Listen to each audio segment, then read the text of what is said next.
Hello friends, welcome back to my channel.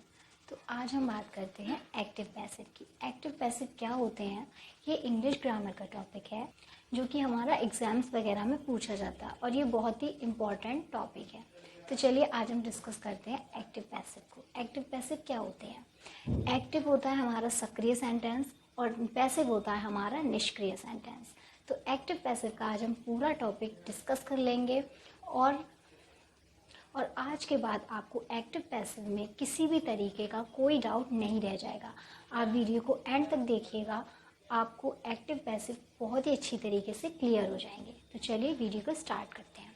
सबसे पहले हम समझते हैं कि पैसिव वॉइस क्या होता है। पैसिव वॉइस किस तरह से बनते हैं? जब भी किसी भी सेंटेंस में वर्ब पे फोकस करना हो या वर्ब पे ध्यान खींचना हो तो हम हमेशा उस सेंटेंस को पैसिव कहते हैं।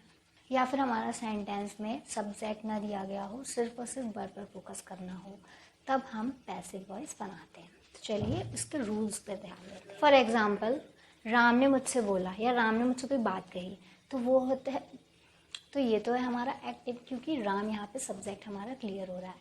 बट जब आप कहेंगे मुझसे बोला गया, तो यहाँ पे सब्जेक्ट क्लियर नहीं है, सिर्फ इतना आपको बताया कि मुझसे बोला गया, कोई बात है जो आपसे कही गई, तो ये हमारा हो जाता है पैसिव।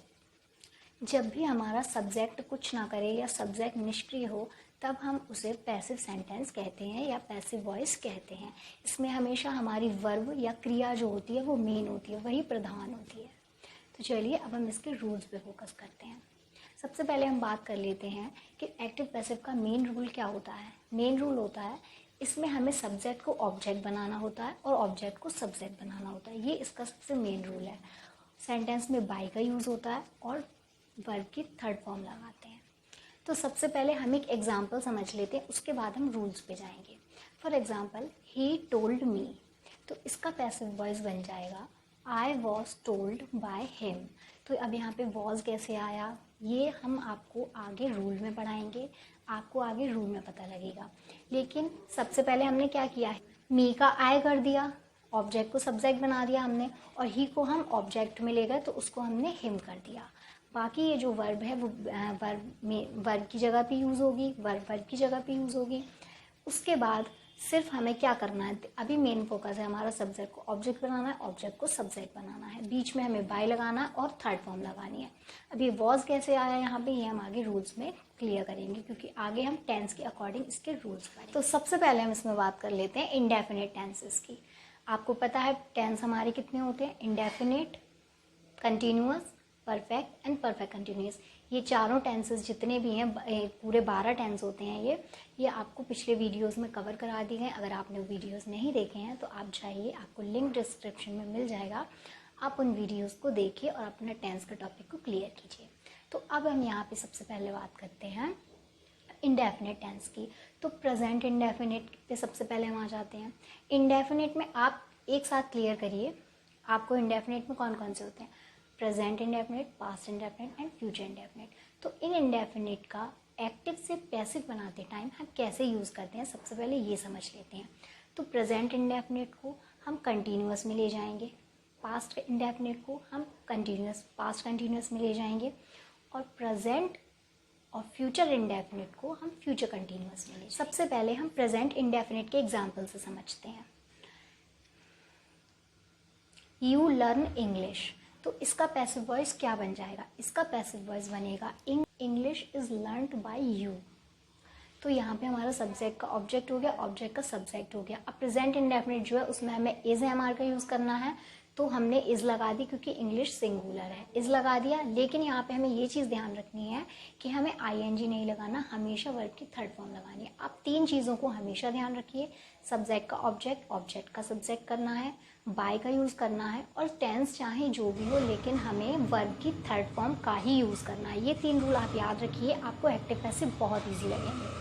अब बात करते हैं पास्ट इंडेफिनिट की। ही रोट अ लेटर, तो ये हो जाएगा a letter was written by him. अब आप यहाँ पे पहचानेंगे कैसे, आपको इज या वॉज लगाना है, तो आपको पास्ट इंडेफिनिट में सेकंड फॉर्म का यूज़ होता है, तो जब सेकंड फॉर्म दी जाएगी तो आप वॉज का यूज़ कर दीजिए। सिंपल सी बात है, कितना ईजी हो रहा है ये। अब हम बात करते हैं फ्यूचर इंडेफिनिट की। Rohan will send an email, तो इसका बन जाएगा an email an email will be sent by Rohan. अब यहाँ पे आपको कुछ नहीं करना, सिर्फ विल भी लगाना है और वर्ब की थर्ड फॉर्म लगा देनी है। ये हो गए हमारे प्रेजेंट में, पास्ट में, फ्यूचर में इंडेफिनिट के पैसिव वॉइस। अब हम बात कर लेते हैं कंटिन्यूअस टेंस की। प्रेजेंट कंटिन्यूअस, पास्ट कंटिन्यूअस और फ्यूचर कंटिन्यूअस। तो कंटिन्यूअस में हमें क्या करना है, इनमें हमें बीइंग का यूज़ करना है, BEING बीइंग, इस वर्ड का यूज़ करना है। रूल हमारा वही रहेगा, सब्जेक्ट को ऑब्जेक्ट, ऑब्जेक्ट को सब्जेक्ट बनाना है, बाई लगाना है और वर्ब की थर्ड फॉर्म लगानी है।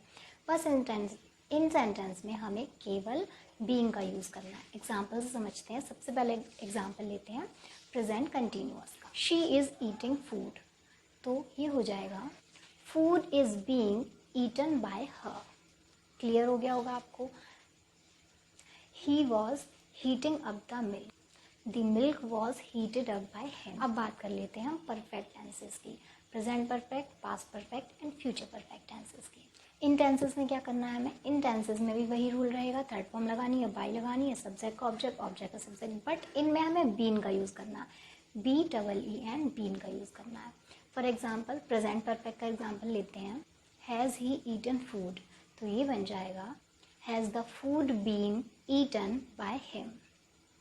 दे had done is, past perfect लेते हैं, they had done this had been done by him. Future perfect का एग्जाम्पल लेते हैं, you will have received the email, तो ये बन जाएगा हमारा the email will have been received by you. कुछ नहीं करना आपको, सिर्फ इतना याद रखिए, इंडेफिनिट में आपको कंटिन्यूअस में चेंज कर देने हैं सारे, और कंटिन्यूअस में आपको बीइंग का यूज़ करना है और परफेक्ट में आपको बीन का यूज़ करना है। रूल सारा वही है, सब्जेक्ट को ऑब्जेक्ट करना है, ऑब्जेक्ट को सब्जेक्ट करना है, ये 3 रूल याद रखिए, बाई लगाना है और थर्ड फॉर्म लगानी है। आपका एक्टिव पैसिव बहुत ही ज़्यादा इजी कंसेप्ट हो जाएगा। अब देखिए हम कुछ स्पेसिफिक वर्ड्स की बात कर लेते हैं। जब भी आपके ये स्पेसिफिक वर्ड्स आएंगे तो आपको एक्टिव से पैसिव बनाते टाइम बाई की जगह एट का यूज़ करना है। ये वर्ड्स हैं हमारे surprised, astonished, disappointed, displeased and alarmed. जब भी आपको ये वर्ड्स दिख जाएं तो आपको हमेशा बाई की जगह एट लगाना है। अगर आपको नोन और ओब्लाइज्ड ऐसे ये 2 वर्ड्स दिख जाएं तो आपको बाई की जगह हमेशा टू का यूज़ करना है। अगर आपको pleased, satisfied, disgusted, charmed, thronged, lined ऐसे वर्ड्स दिख जाएं तो आप एक्टिव से पैसिव बनाते टाइम बाई की जगह हमेशा विद का यूज़ करेंगे। अब हम बात कर लेते हैं इम्परेटिव सेंटेंसेस की। इम्परेटिव सेंटेंस में जब भी हम एक्टिव से पैसिव बनाएंगे तो क्या रूल फॉलो करेंगे, ये रूल आपकी स्क्रीन पर शो हो रहा है, यही रूल आपको फॉलो करना है। सबसे पहले आप लेट लगाएंगे, उसके बाद ऑब्जेक्ट लगाएंगे, फिर बी लगाएंगे और थर्ड फॉर्म लगाएंगे। यहाँ बाई नहीं बी का यूज़ करना है आपको। हम एग्जाम्पल से समझ लेते हैं। राइट अ लेटर, तो इसका क्या करेंगे हम, वही ऑब्जेक्ट को सब्जेक्ट बनाएंगे, तो अ लेटर बी रिटन, बस ये हमारा हो जाएगा इम्परेटिव में। और अगर नेगेटिव हो तो बी की जगह हम नॉट भी यूज़ कर लेंगे। अगर रिक्वेस्ट की गई हो, प्लीज़ हो, तो सेंटेंस हमेशा स्टार्ट होगा यू आर रिक्वेस्टेड टू से।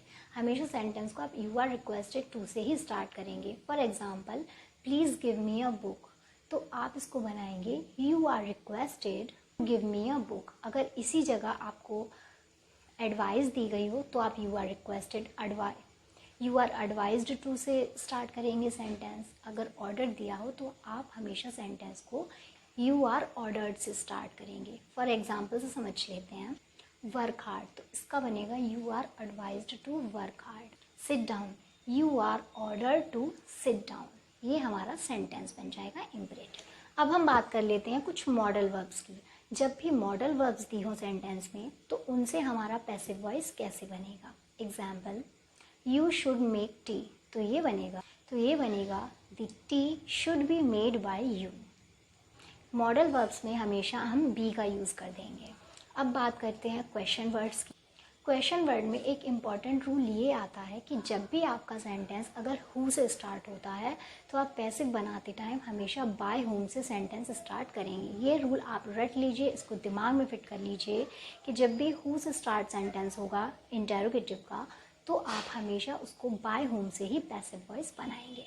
For example who has done this, तो आप इसको बनाएंगे by whom has this been done. Been हमारा परफेक्ट है इसलिए लग गया, बाकी हमने सेंटेंस जो है वो बाय होम से स्टार्ट करना है। आई होप आपको एक्टिव पैसिव का पूरा कंसेप्ट बहुत ही अच्छे से समझ में आ गया होगा, क्योंकि यहाँ पे आपको बहुत ही क्लियरली और बहुत ही बेसिक तरीके से मैंने एक्टिव पैसिव को बहुत ही अच्छी तरीके से क्लियर कर दिया है। अब इसके बाद आपको एक्टिव पैसिव में कोई भी डाउट नहीं रहेगा। इसके बाद हम नेक्स्ट वीडियो में एक्टिव पैसिव के कुछ सेंटेंसेस के एग्जांपल्स हैं जो पिछले एग्जाम्स में पूछे गए हैं, उनकी प्रैक्टिस कर लेंगे, जिससे कि आपको एक्टिव पैसिव और भी ज़्यादा क्लियर हो जाएगा। Thanks for watching the video.